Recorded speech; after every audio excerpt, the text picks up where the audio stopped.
복되고 거룩한 주일, 하나님께서 우리에게 주시는 말씀을 요한복음 21장 15절에서 17절까지의 말씀입니다.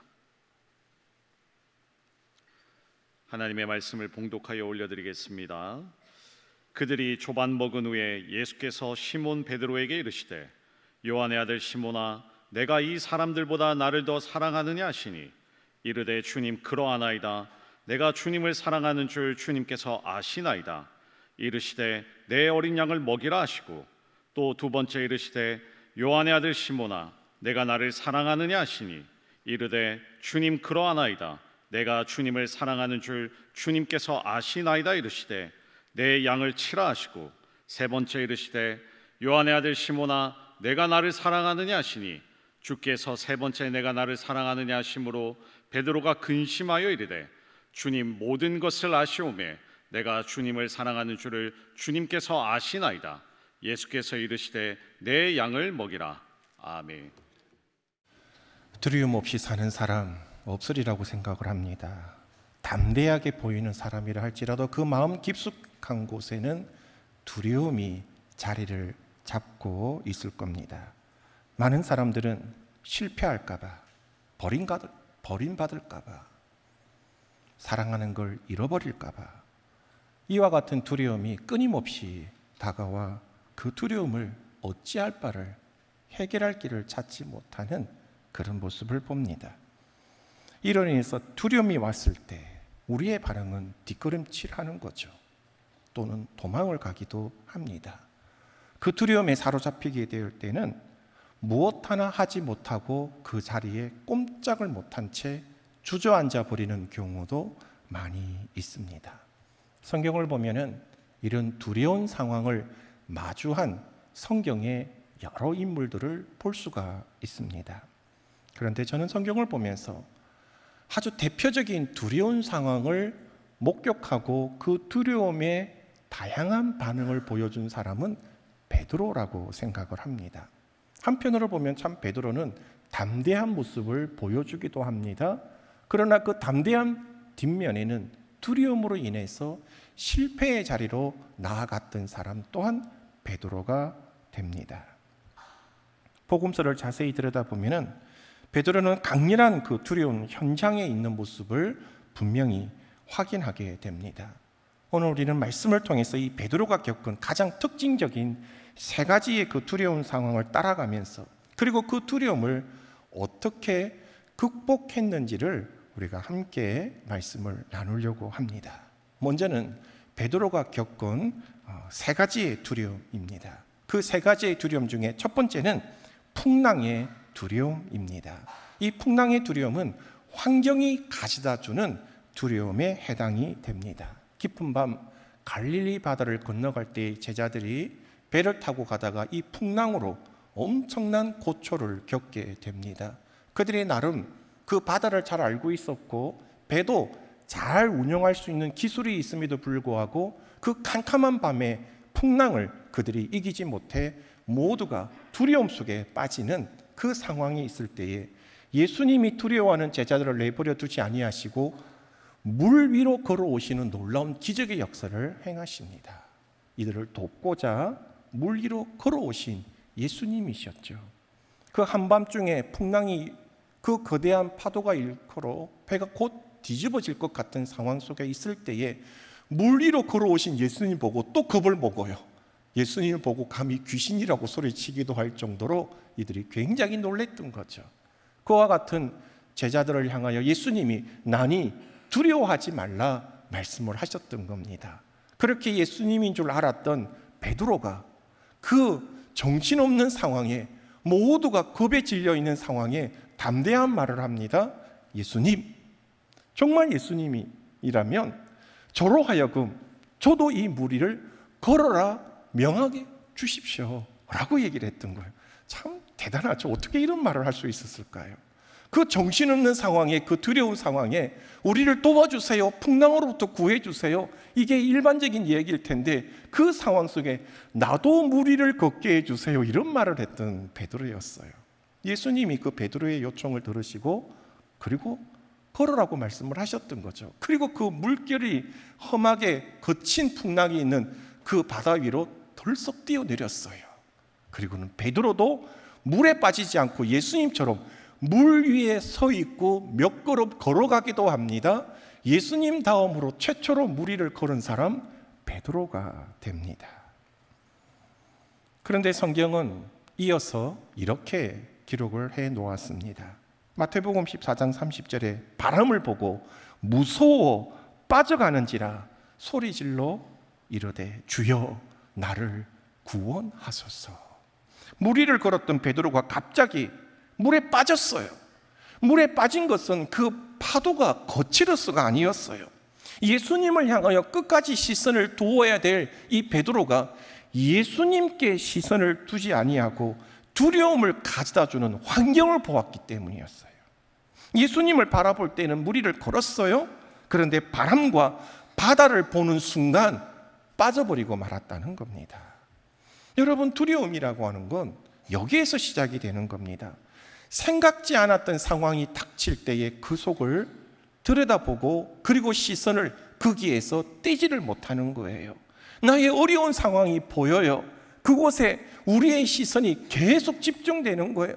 가진 것이 없는 상황에, 통장에 잔액이 없는 상황에 계속 그곳에 시선이 가게 되는 거죠. 뜻하지 않는 어려운 상황, 힘든 상황, 이것을 피하려고 하는 것이 아니라 오히려 그 두려운 상황 속에 내 시선과 내 마음이 온통 거기로 들어가게 되는 거죠. 그리고는 이내 그 두려운 환경 속에 갇혀버리는, 그리고 서서히 두려움 속에 빠져들어가는 상태로 가게 되는 겁니다. 환경이 만든 두려움이에요. 내 의지와 상관없이 우리의 삶에는 이같이 환경이 가져다주는 두려움이 수없이 있어요. 편안하게 살기를 원해요. 문제가 없기를 원해요. 그렇지만 세상은 언제나 우리에게 어려움을 가져다주는 그 두려운 환경이 우리를 힘들게 하고, 그리고 우리가 온통 그 같은 환경에 겁을 가지게 되는 이런 우리의 약함을 보게 됩니다. 베드로가 가졌던 첫 번째 두려움은 환경이 주었어요. 두 번째로 베드로가 겪은 두려움은 군인 앞에서의 두려움이었어요. 이거는 사람에 따른 두려움입니다.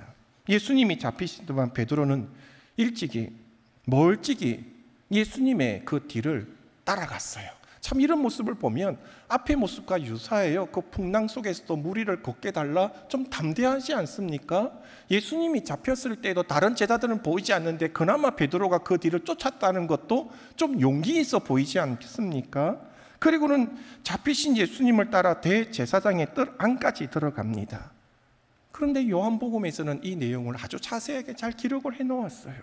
요한복음 18장 18절에 그때가 추운 고로 종과 아랫사람들이 불을 피우고 서서 쬐니 베드로도 함께 서서 쬐더라 라고 되어 있어요. 그 밤에 갑자기 기온이 떨어졌어요. 사람들이 불을 피워놨어요. 그리고 그곳에서 같이 그 따뜻한 온기가 있는 그 숯불에 다들 모여서서 그 불을 의지해서 그 따뜻한 온기를 쬐고 있는 그 자리에 베드로도 같이 있었던 거죠. 그렇게 같이 여러 사람이 불을 쬐고 있을 때에 한 여종이, 그리고 그곳에는 예수님이 잡혔을 때 베드로가 어떻게 그 상황을 해보려고 칼을 휘두르다가 말고의 그 귀를 잘라버렸던 그와 같은 친척도 그 자리에 같이 있었던 거예요. 그리고는 베드로를 보고 얘기를 하는 거죠. 너도 저 사람의 제자가 아니냐라고 얘기를 했던 거예요. 베드로가 순간 그 말에 겁에 질렸던 거죠.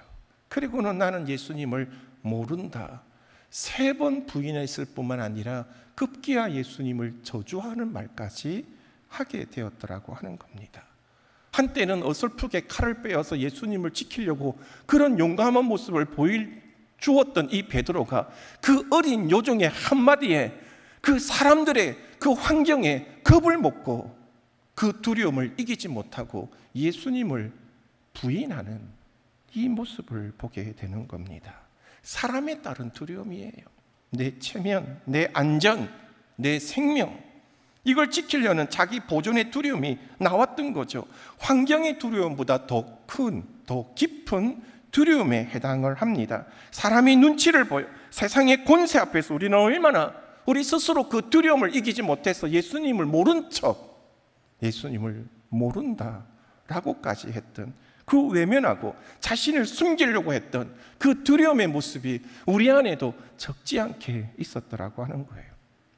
세 번째로 베드로가 가졌던 그 두려움은 예수님이 잡히심에 따른 두려움입니다. 이것은요, 의지하고 사랑했던 사람을 잃었을 때에 가지는 두려움에 해당이 됩니다.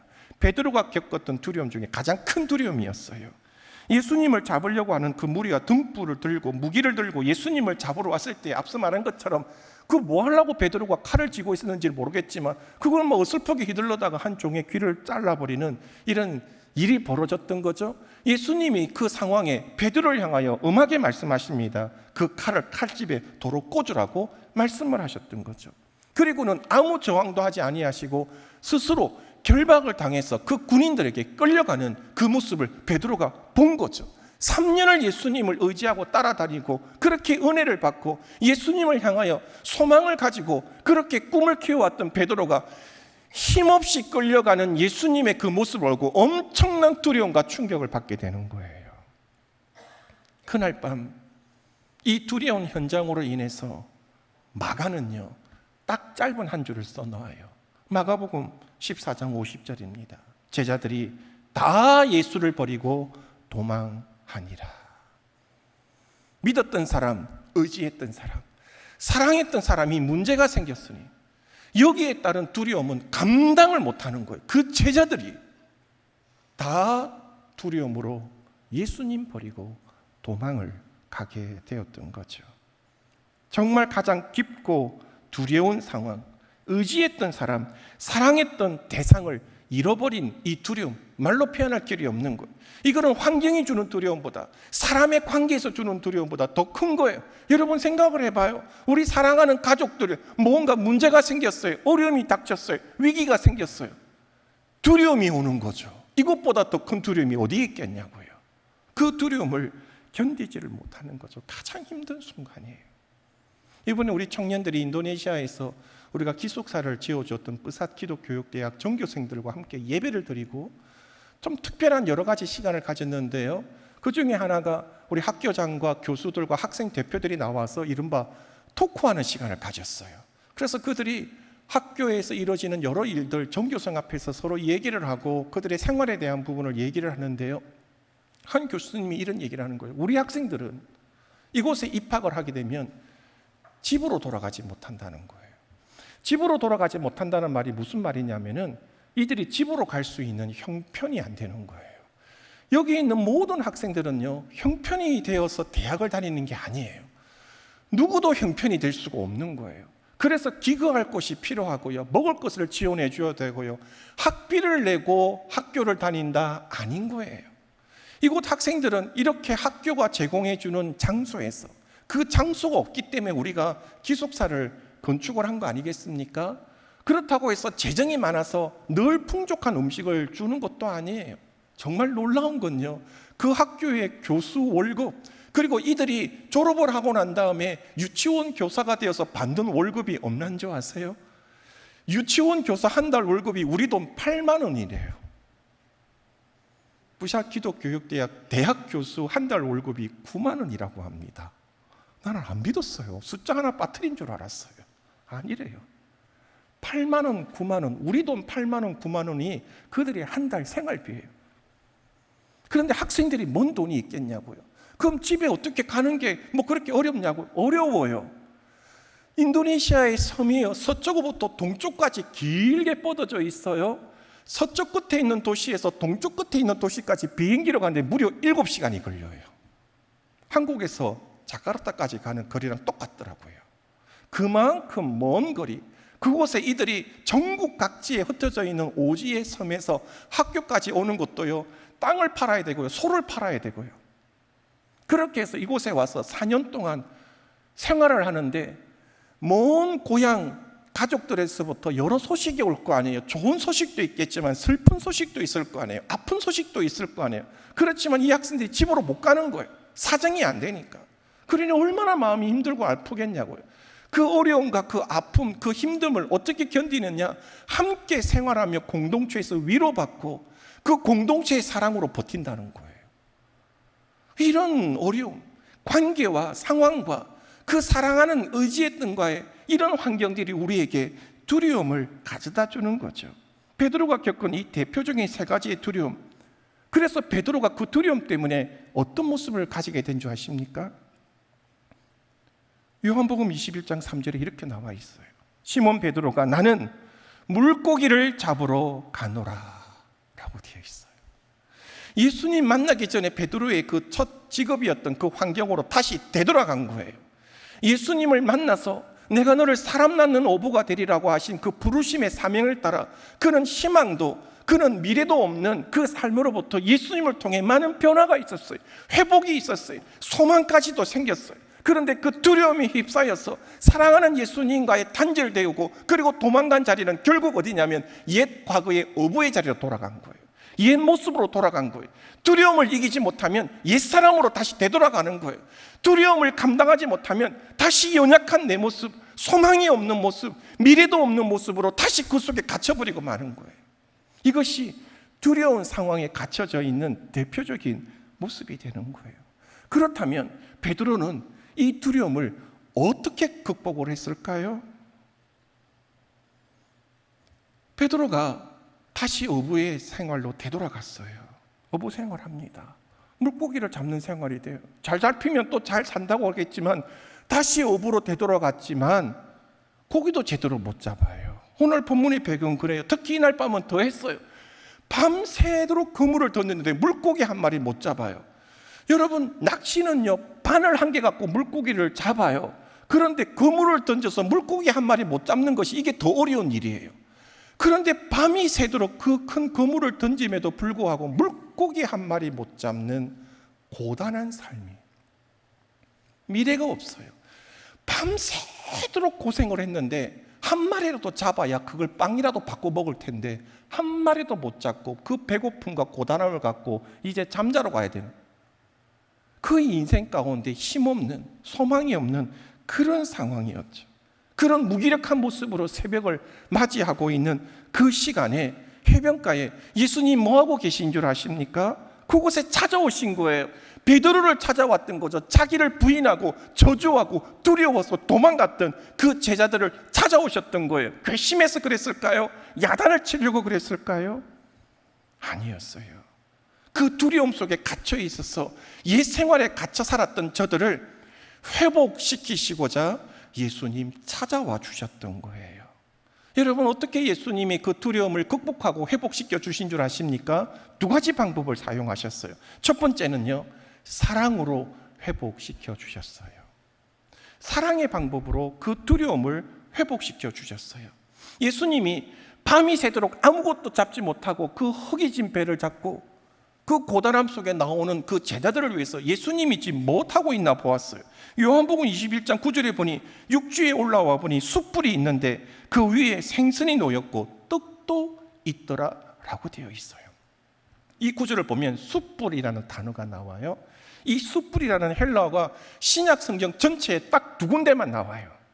여기에 한번 나오고요, 그 앞구절에 먼저 한번 나와요.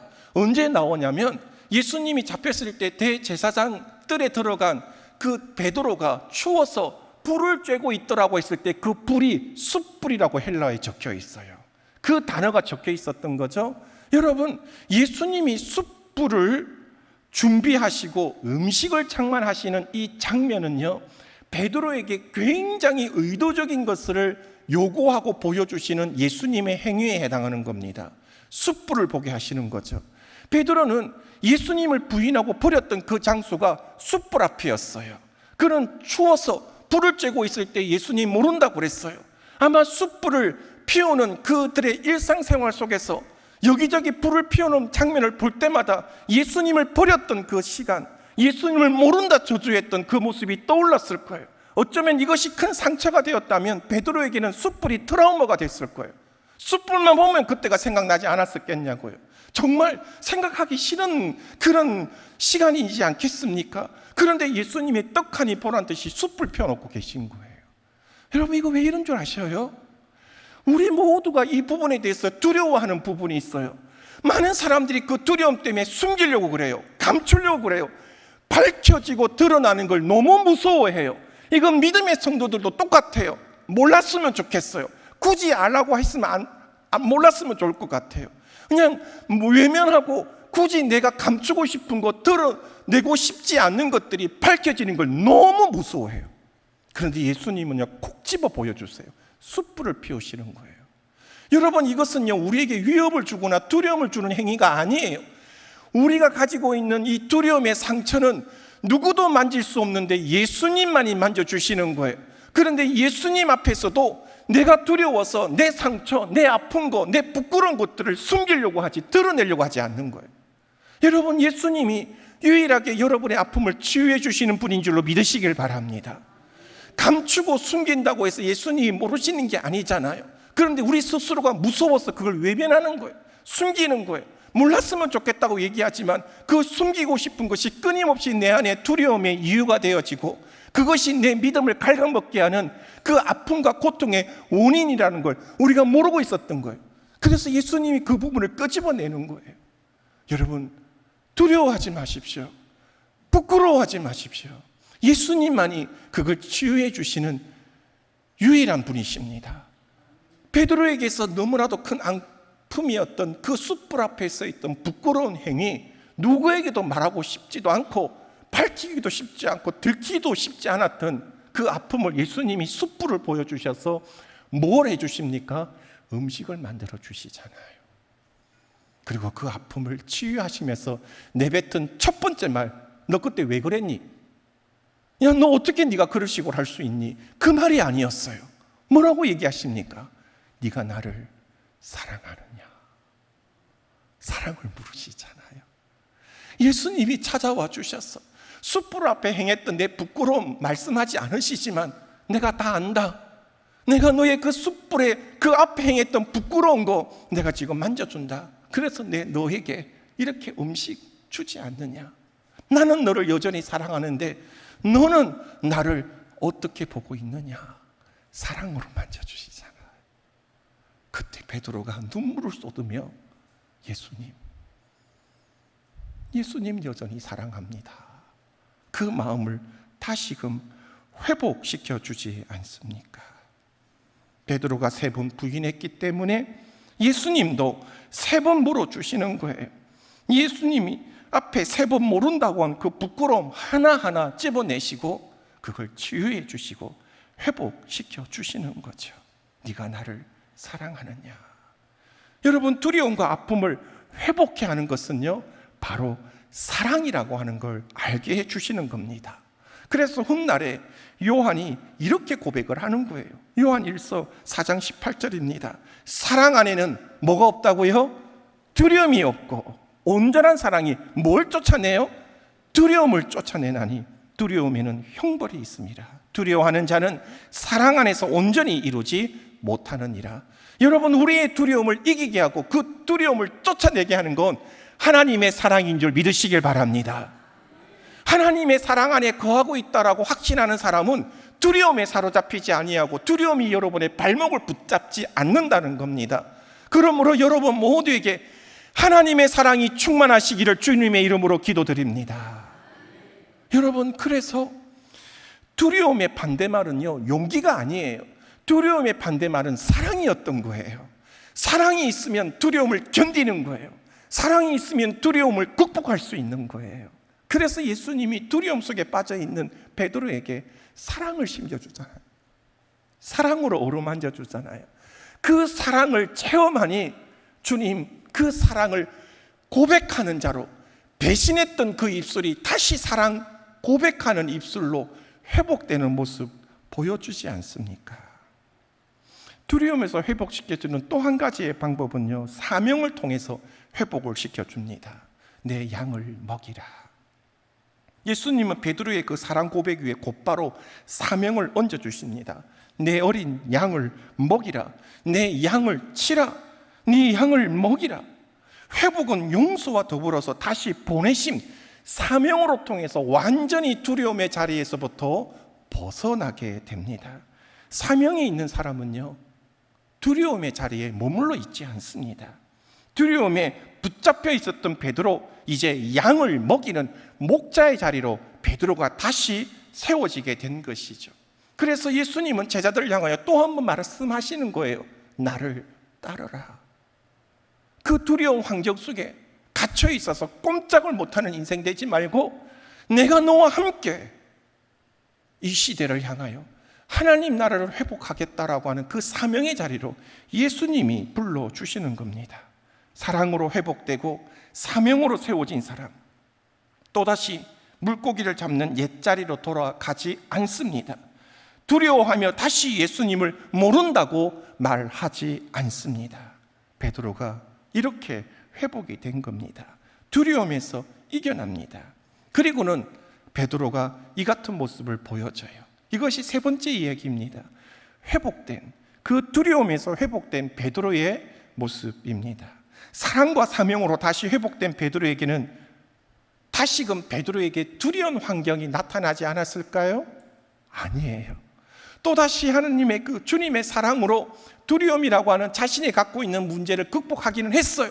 다시 사명으로 일어나서 두려운 환경을 이겨낼 수 있는 힘까지 받았어요.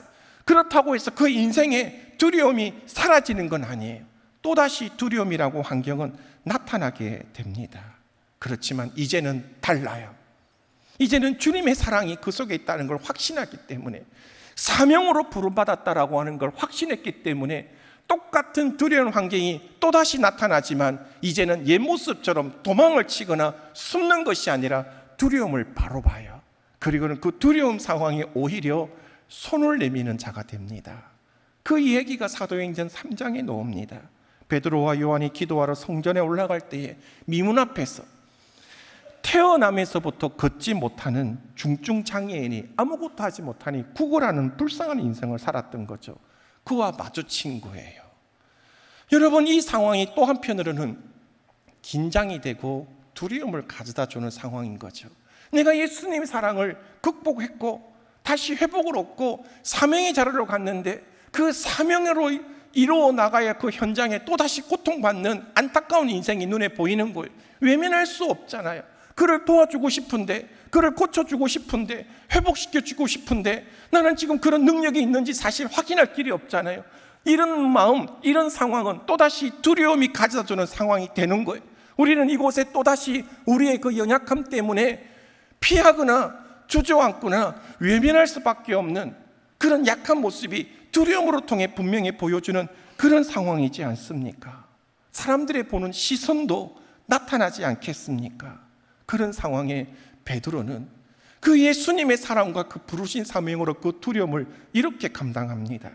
사도행전 3장 6절에 베드로가 이르되 은과 금은 내게 없거니와 내게 있는 것으로 네게 주노니 나사렛 예수 그리스도의 이름으로 일어나 걸어라 말씀하여 그 걷지 못하는, 평생 태어나서 한 번도 걷지 못하는 사람의 손을 붙들고 일으켜 세웁니다. 이전 숯불 앞에서 작은 여종의 말에 두려워 예수님을 부인했던 베드로가 이제 성전 문 앞에서 태어나면서부터 걷지 못하는 중증 장애인의 그 아픈 손을 붙들고 담대하게 일으키는 자리에 베드로가 있습니다. 성도 여러분, 우리에게도 각각의 이 안전뱅이와 같은 상황이 있어요. 꼼짝을 못하는 상황, 도무지 내 힘으로 해결할 수 없는 상황, 뭐 어떤 방법을 찾지 못하는 이 안전뱅이의 상황을 보라고요. 할 수 있는 게 없잖아요. 태어날 때부터 안 되는 상황이었어요. 벽으로 가로막힌 인생이었어요. 내 힘으로 내 방법으로 무엇을 몸부림치도 못하는 이 안전뱅이와 같은 그런 상황이었어요. 이 같은 환경, 뭘 어떻게 감당해야 될지 모르는, 능력이 안 돼요. 오히려 이런 상황이 더 안 좋아질까 봐 두려울 수밖에 없어요. 그런데 베드로가 그 안전뱅이의 상황을 어떻게 바꾸어 놓습니까? 예수님의 그 사랑으로, 그 사명의 능력으로 그 두려움 속에 안전뱅이의 꼼짝없는 인생을 세우는 역사를 이루어 나가지 않습니까? 여러분, 우리의 삶의 자리는요, 두려움이 없을 수가 없어요. 늘 똑같은 두려움을 가져다 주는 환경과 사람의 관계와 여러 가지 어려움들을 겪는 그 인생을 살아가는 거예요. 그러나 여러분, 예수님의 사랑이 있음을 잊지 마시길 바랍니다. 우리에게 사명을 따라 나아가면 두려워 어쩔 줄 몰라 하는 인생에서부터 오늘의 이 시대에 살아가는 이 안전뱅이와 같은 안타까운 인생에 있는 사람들에게 다가가서 손을 내미는 믿음의 사람이 될 수가 있는 겁니다. 우리의 약함, 우리의 부끄러움 아시는 주님, 우리에게 말씀하시는 그 첫 번째, 네가 나를 사랑하느냐. 여러분이 그 사랑의 고백으로 나아가신다면 그 순간 우리의 모든 두려움과 아픔의 문제가 풀어지는 줄 믿으시길 바랍니다. 그 두려움에서부터 나아가 이제는 그 넘어진 자를 붙들고 일으켜 세우는 사명의 자리로 나아가게 될 것입니다. 여러분 기억하십시오. 온전한 사랑이 두려움을 내어 쫓습니다. 그 사랑의 힘으로 부르신 사명의 능력에 순종함으로 여러분들이 오늘의 이 시대를 담대함으로 나아가 승리의 역사를 이루어 나아가시는 여러분 되시기로 주님의 이름으로 축복합니다. 기도하겠습니다. 거룩하신 아버지 하나님, 우리의 인생의 두려움으로 인하여 한 걸음도 떼지 못하는 어려운 인생 속에 주님 찾아와 주셔서 사랑으로 어루만져 주시고 새 힘을 더하여 주신 줄 믿습니다. 모든 두려움의 자리 사랑으로 능히 이겨낼 줄 믿습니다. 하나님의 크고도 놀라운 사랑으로 충만케 해 주시옵소서. 그 사랑의 능력으로 인하여 부름받은 사명 잊지 않게 하여 주시고 사명 따라 나아가 이 시대의 수많은 사람 두려운 자리에 갇혀있는 안타까운 영혼들의 그 손을 붙잡아 일으켜 세우는 담대한 믿음의 성도가 되게 해 주시옵소서. 믿음의 역사를 이루게 하시고 주의 선하심을 나타내어 더욱 하나님을 찬송하고 영광 돌려 나아가는 우리 모든 성도들 되게 해 주시옵소서. 예수님 이름으로 기도하옵나이다. 아멘.